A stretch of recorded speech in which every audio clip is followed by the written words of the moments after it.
So the second and final part of 5.4, we're going to talk about even and odd functions and periodic functions. These are all a great review of some things that we've already discussed. So the idea of even versus odd, and the notes right here at the top, cosine and secant are even, and we have odd functions in sine, tangent, and their reciprocals, cosecant and cotangent. We are working and dealing with these the same way we identified even and odd functions before and what my rules were. So f of x, finding f of the opposite of x and the opposite of the f of x, and then seeing which relationship was true to determine if they were odd or even. So my evens, f of x was equal to f of the opposite of x, and for my odd functions, my f of opposite of x was equal to the opposite of f of x. So the same thing holds true with the trig functions, and the reason that it works is the picture that's on the other side. If we think of an angle and say I travel 30 degrees versus negative 30 degrees, it is the same triangle. So when we think about how wide it is, the x-coordinate, or how tall it is, the y-coordinate, that's my cosine and sine. And then if you think in terms of even xy coordinates, everything is positive here in the first quadrant. But if I go right and down, then I have a positive but then a negative coordinate, which is why down in the fourth quadrant, cosine is positive but sine is negative. Well, if sine or cosine, if I'm looking at the second or fourth quadrant where they're different in sign, where one is positive, one is negative, then my tangent ends up being negative. So my even function is cosine, because whether I have a positive 30 degrees or I spin down to negative 30 degrees, I still essentially am going right for that x-coordinate. That's positive. So they're going to be equal, and you can check your unit circle to see that that is in fact true, and so they're even. Whereas sine going up versus going down changes from positive to negative, and because the sine is negative, that then forces the tangent to also be negative. And so what we have to do with these, if we look at something like 19 through 24, it's first just finding the value and then recognizing what happens if you look at all these problems when we go the other way. So counterclockwise versus clockwise. So the cosine at pi over 6 is square root of 3 over 2 if I look at my unit circle. And that means that the cosine at negative pi over 6 is also the square root of 3 over 2. Same answer. At pi over 3, my cosine is 1/2. And so is the cosine at negative pi over 3. They're the same values. Now, when I look at 21 to 24, though, and I'm dealing with odd functions, this isn't going to be true. So the sine at 5 pi over 6 is a positive 1/2. But if I look at negative 5 pi over 6, it's a negative 1/2. And this on my unit circle, if I look at 5 pi over 6 here, my negative 5 pi over 6 going the other way is the same thing as 7 pi divided by 6. And so we have one positive in the second quadrant, and then one's negative down in the third quadrant. So sine of 2 pi over 3, that's directly on the unit circle, and that is the square root of 3 over 2. And then the same thing happens for negative 2 pi over 3. It becomes negative instead, and this time, I'll use the same picture, but if I go to 2 pi over 3 up here in the second quadrant, my negative 2 pi over 3 down here is actually the same as my 4 pi over 3. And so those are reflected. One's positive and one is negative. For my tangents, because these take just a little bit more work, 5 pi over 3 is all the way down here. in my fourth quadrant, and that would be a 1/2 and a negative square root of 3 over 2. And so my tangent at 5 pi over 3 is going to be y, so negative square roots of 3 over 2, divided by the x. And if I'm going to divide fractions, I'm multiplying by the reciprocal, so I'm multiplying by 2 over 1, and my 2's cancel, and so I end up with just negative square roots of 3.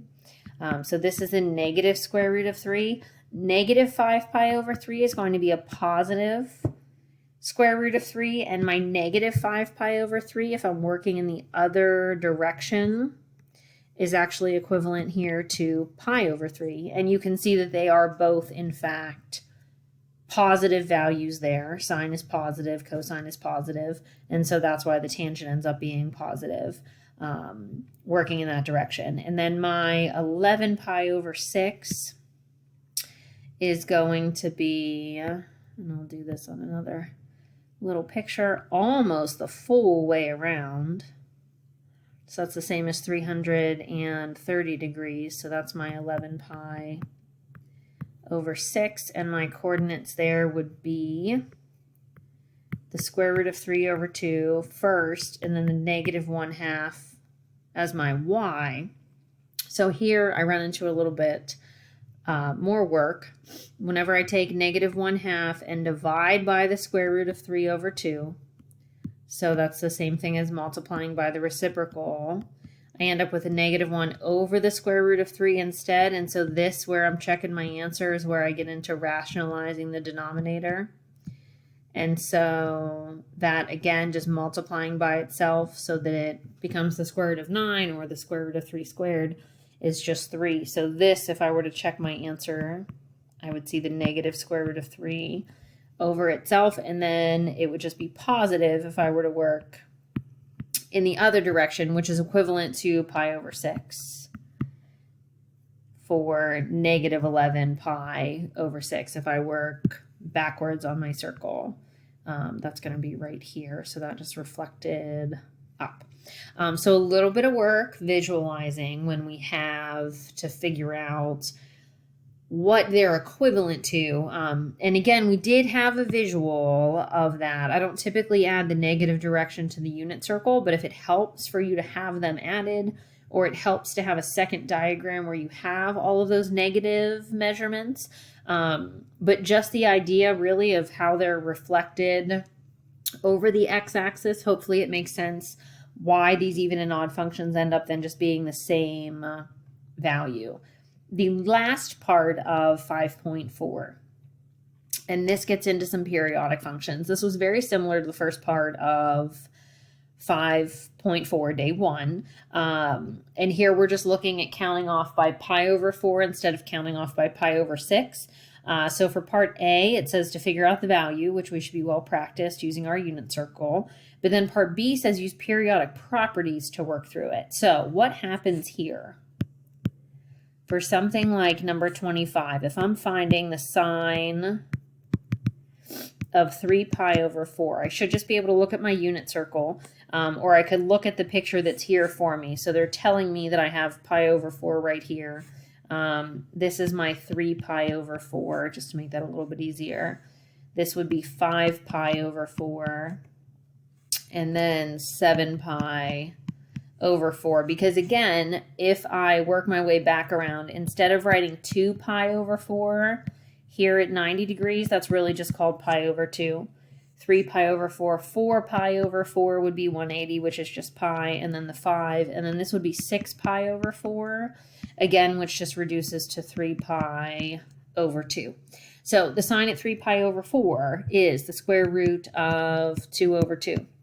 In part B, we're looking at 11 pi over 4. Well, what we did with our periodic functions was subtract off full rotations. And so a full rotation is 2 pi. And if I'm dividing by 4, that would be equivalent to 8 pi over 4. So if I subtract off an 8 pi over 4, a full rotation, I see that I just get back to 3 pi over 4.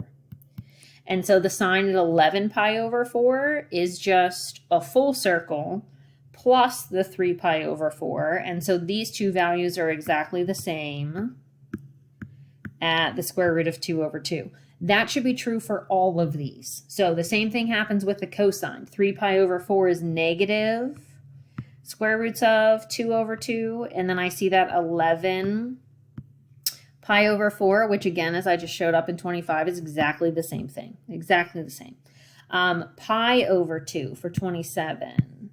If I'm looking at the cosine of pi over 2, so this is really the x coordinate up there at 90 degrees. It's just 0.